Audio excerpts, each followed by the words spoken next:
Good evening and welcome to a Sports Weekly special. Now, each week I'm going to be here in the studio with an invited guest to talk about sport or a different sporting topic from around the sporting world. I'm joined in the studio by Head of Communications and Community from Football Beyond Borders. I'm here with Tom Perez. Tom, welcome to the show. Thank you, Neil. Appreciate it. It's good to have you here.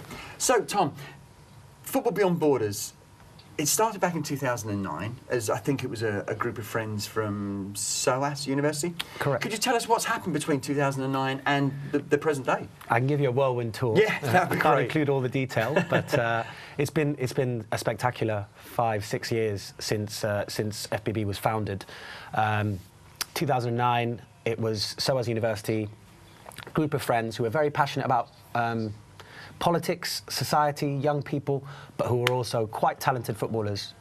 Some of them better than others, I would say. I was lucky enough to join them in 2011 when they'd already done two tours. That was the idea, that every year they would take their football and they would go beyond borders. They would fundraise during the year and they would go to places around the world where maybe the narrative, the news narrative that you hear isn't really what was going on. And they wanted to kind of change those narratives, challenge those narratives. So in the first year they went to Syria, that was 2009. In the second year they went to Ghana. They did loads of youth workshops there as well.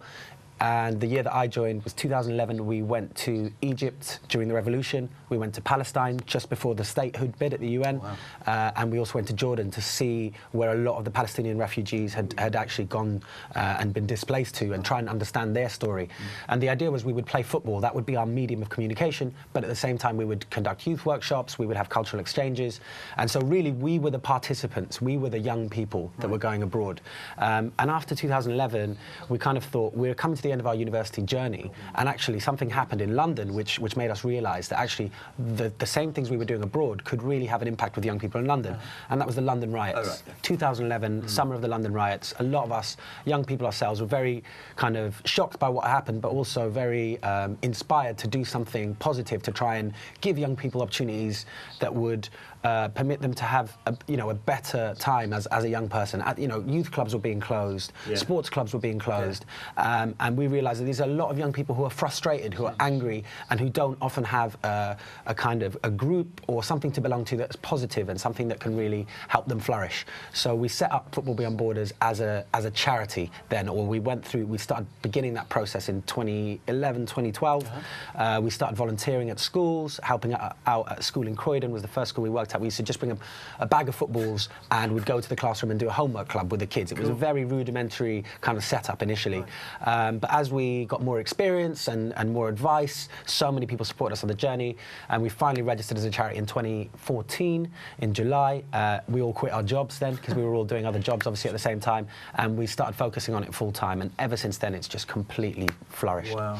I know there are so many arms to Football Beyond Borders nowadays, obviously, and I've seen some of the work that you guys do with the kids on FBB TV, for example. You've just put a partnership together. Can you tell us a little bit about the partnership where FBB TV is concerned, with the production company you've just made a partnership with? So we're very, I would say two things. We're very lucky in the sense of the people that have become involved with FBB, so the different people we've attracted who've seen our work and are really passionate about it, and wanted to get involved either as volunteers or eventually as staff. We have this guy called Nick Connell, who's had experience working with the FA TV. He's had experience at MTV. He's, as a producer for a long time. He brought a wealth of experience to the organisation.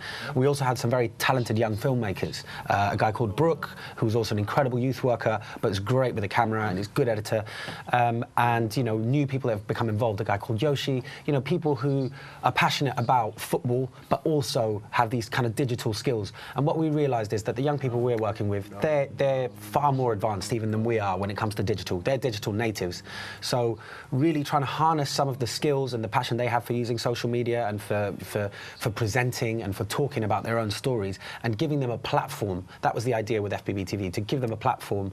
So FBB TV was one of the projects that we launched. I think it was early 2015. We did a crowdfunder. We raised enough funds from our supporters to get our own film equipment, because that was the real barrier initially, not having our own film equipment.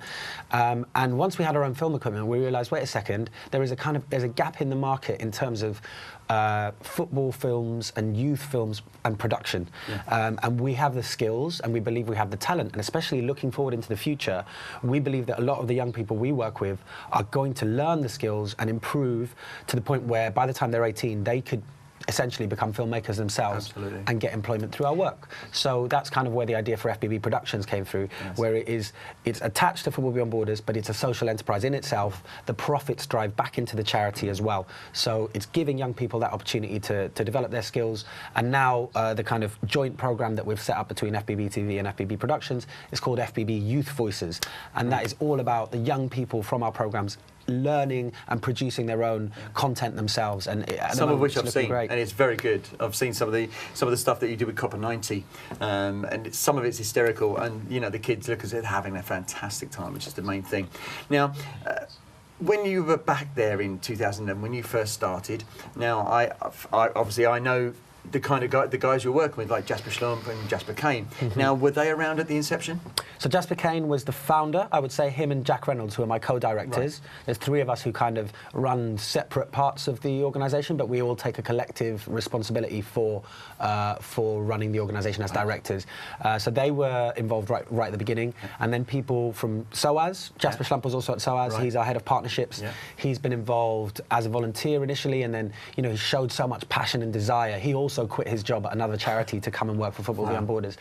And now it's just grown. So the majority of our staff, we're now at around 10 staff, I think. Majority of our staff are coaches, because that's our main kind of service, I would say, is working with young people, the after-school program that we put on at 12 schools. Amazing. 18 different programs that we have at 12 schools, and that involves a lot of what we believe is important, having a lot of coaches who are qualified coaches and also very good educators. So it's not just about football coaching, it's also about supporting young people with their education in the classroom for an hour using football-themed kind of literacy or behaviour interventions. Okay, because I was going to ask you that, because obviously it's the tag Football Beyond Borders, and that comes from when you guys played in places like Syria and Palestine and Egypt. With the school programs and the education stuff that you do, it's not all about the football, though, is it? No, not at all. No, but what we've tried to do is to take a young person's passion for football and put it at the heart of their learning. Right. So whether that learning is literacy, schools might want kids to have extra literacy support, or they might want behavioural interventions, whereas there might be young people who are struggling with their behaviour at school but who have a passion for football. Potentially being excluded from exactly. School, okay. And our job is to stop them from being excluded, to get them more passionate about being at school in the first place, because if a kid's not attending or if they're being excluded because of their behaviour, then they're missing out on learning anyway. And then also to support them with the hour of week that we have with them in the classroom to try and really improve whatever it is that they need, whether it's their literacy or if they need, we have project-based learning is the kind of way that we teach young people, and we give them a variety of projects that might be social media. So they might have a 5-week project on social media where by the end of the 5th week, they have to run a takeover of all of FBB's social channels, and they have to plan the content themselves. Excellent. Which again is using skills that they already have, but teaching them more about the formal production processes that go into that. So it's an interesting one in that football is throughout everything we do, whether it's talking about football or in the classroom, there'll be kind of football-themed literacy, debating Messi versus Ronaldo. They have to come up, write the arguments, learn about how to present them, and so on.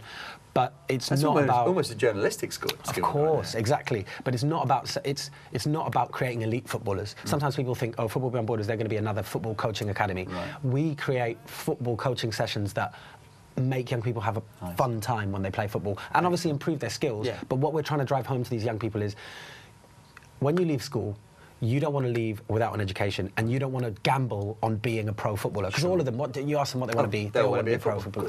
The possibilities are minimal to become pro footballers. That doesn't mean that we're not going to back you if you believe you've got the skills, but what we believe is that you need a set of skills, and not just literacy or mathematics or the traditional stuff you learn at school, but a set of really useful transferable skills, soft skills like confidence, the ability to present ideas, the ability to even to be on time, to learn to be on time. Such an important skill for a young person. And these are the things we try and foster in our school programs. Now, you say you spend an hour a week with these kids. How much can you actually impart on these kids in a single hour? And I'm sure that's probably down to funding. Yeah, I mean, if schools could pay us more, at the moment we're subsidised. A lot of the programmes we run are subsidised by grants that we receive. Schools can't always pay for everything we do, but more and more schools are realising the value. They're seeing the impact that it's having on young people's attendance and on their behaviour. So schools are starting to realise, wait, this is something we need to have in our kind of curriculum as an extracurricular offer for young people. And I think the impact that we're having is not just because of the 1 hour in the classroom and the 1 hour on the pitch. It's the extra stuff that we do. Taking young people on reward trips. Loads of young people we work with haven't even been outside of their borough. So what's a reward trip? So a reward trip is if the kids work really hard during the weeks and the school term, they all have, every term, there are termly reward trips either to watch football matches, so they might go to Dulwich Hamlet, which is a local football club doing amazing community work, and we're their charity partner. They provide free tickets for all of our young people. They might go to play in a tournament, a London youth football tournament against other schools, which again gets them outside of their postcode, gets them meeting other young people, gets them testing their skills, and it's a great incentive. You tell young people they're going to play in a football tournament and they're crazy about it. Or it might be something as simple as a FIFA and pizza session at Cafe Football, which is again one of our charity partners in Stratford, a fantastic football restaurant run by Gary Neville. And we get to take our young people there. They play football. They play FIFA, which to them is just like the epitome of football. And they have a good time outside of their normal social environment. I always believe if you can give young people, positive new experiences, and positive new places, those three things will really help to take them outside of their day-to-day and to inspire them, to make them think, do you know what, this is why I go to school, because I know that I'm going to get this at the end of it. So as an incentive-based thing, and the main incentive, end of the year, if they've performed really well and they've behaved, and this is only for the young people that have behaved, because there needs to be that incentive, they get to go on an international tour. And that will either be within the British Isles, so Scotland, Wales. We've got really good links out there. We've also taken young people to Germany, to Spain, and to Belgium, and we will hopefully be able to continue forging links. Fantastic. And that's brought the whole beyond borders, the physical borders, back in, as well as for us, the beyond borders also means going beyond social borders, borders of gender, ethnicity, and trying to make football as inclusive as possible. That's fantastic. Now, I know you've got a lot of patrons and trustees, and I know I had it was great coming to an event with you guys just recently where Guillaume Balaguer from Sky Sports News, probably the most eminent La Liga commentator that I know of, how did you get involved with Guillaume? Well, we were, again, I would say it's a mixture of luck and hard work. We were very lucky that he heard about us because we were running a project out in Brazil during the 2014 World Cup. Okay. One of my co-directors, Jack Reynolds, and an actual teacher from one of the schools we work in, he was also a friend of ours. He came, the two of them decided to go out to Brazil. They set up in a favela in Salvador 6 months before the World Cup, and they had three aims.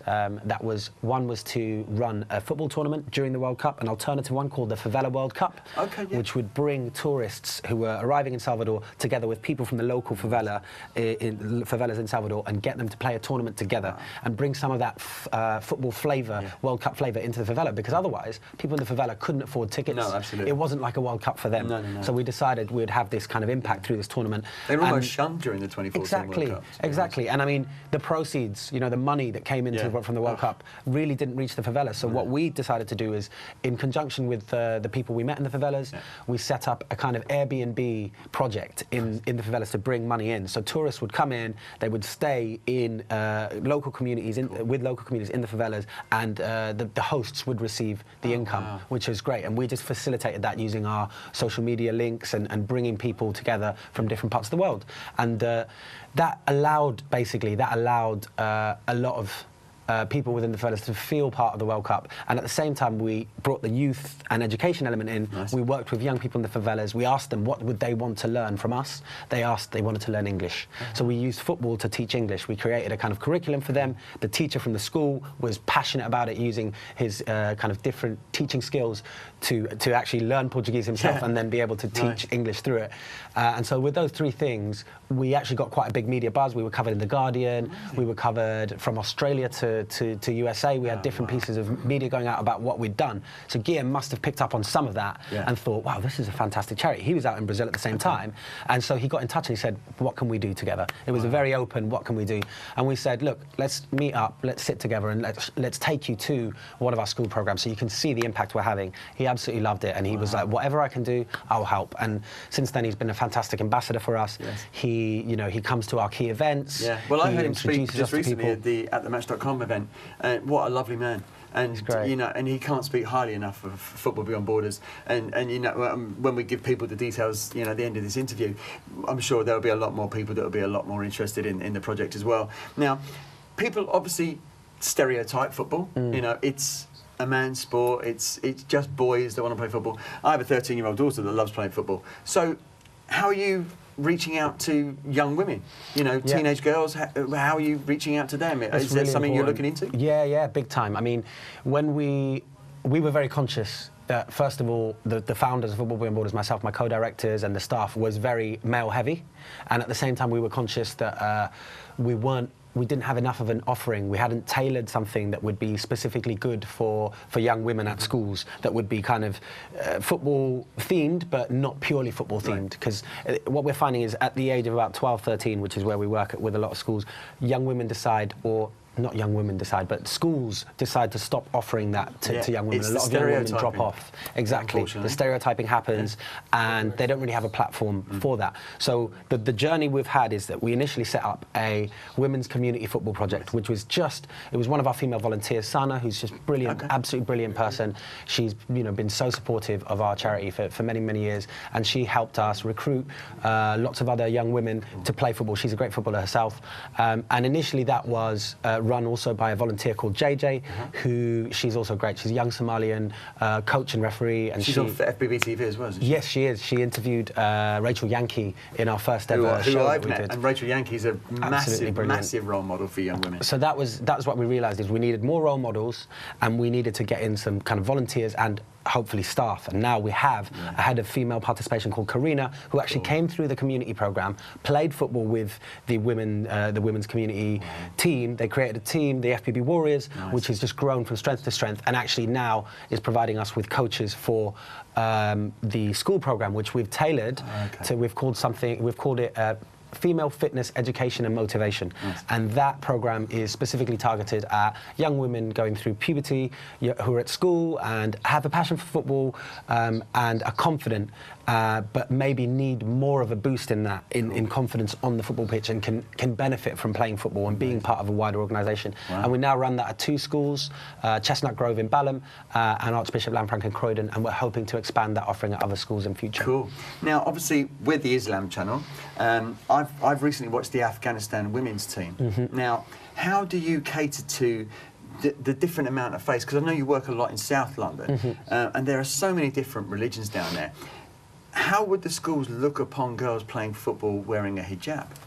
I think that wouldn't be a problem, yeah. I would like to think none of our schools would ever have a problem with that, and no young women would be excluded from that. I've seen girls at our FEM programme at Lanfranc, the school in Croydon, wearing a hijab, and that's absolutely fine. I think it's inspiring. I mean, you look at the Hummel kit. That Hummel are our partners as well, and they made this kit for the Afghanistan women's team. And it was designed... It was amazing. It was designed with the Afghanistan women's players as well, and they have this inbuilt hijab, and I think that's beautiful. It is cool. Why should women feel uncomfortable playing football? Absolutely. Everything should be done possible to make women feel more comfortable playing football, regardless of their religion or their gender. You know, people should feel like football is for all. It should be inclusive. Well, it's the people's sport. Exactly. At the end of All the you day, need is jumpers it's from the goalposts. Right there. So really, right there. it should be accessible to everyone. Absolutely. And I think the more young women you see playing football, the better a sport we're going to have in general, because your supporters' followings will improve. Yeah. Stadium atmospheres will improve because you won't have so many people swearing. 'Cause Yes. it's mainly horrible old men. Yeah, exactly. You know what I mean? Exactly. Like it's more young people and more women. We need these people really being part of football if we want a better world of football. So moving forward, FBB, what's coming up for you guys? Do you have any tours coming up? How can people work with you? Can they donate to you, or let us know what you need? So many different ways. I mean, we're an organisation that we don't want to be a typical charity, just holding out a begging bowl and saying, please donate funds to us. So we have lots and lots of different ways. Either you can become a monthly supporter, which does involve donating funds as a regular direct debit, and that really does help us plan all our events going forward. But that comes with a lot of perks as well. So free access to events. You know, you get a special calendar of the year. We get you lots of opportunities to come and see our projects directly. There are also fundraising events that people can do. They can run a marathon for us. Oh, wow. They can come to a quiz. We put on fantastic football quizzes. I've heard about the quiz nights. Exactly, it's great. And I mean, people who work at businesses, there's loads of different ways, either as charity partners or corporate events that we do, corporate football tournaments. There's lots of different ways that people can get involved with Football Beyond Borders. And so we would just say, get in touch, give us your ideas about how you want to get involved, and we will always find a way for you to support us. Absolutely amazing. Tom Perez, thank you so much for your time. Thank you for having me, Neil. And just to let you know, if you want to find out more about Football Beyond Borders, you can go to their website at www.footballbeyondborders.org, and all the details are there, and some of the fantastic videos that the kids have done on FBB TV and Youth Voices. You can get them there as well. We'll see you again soon. Thanks for your time. Bye-bye.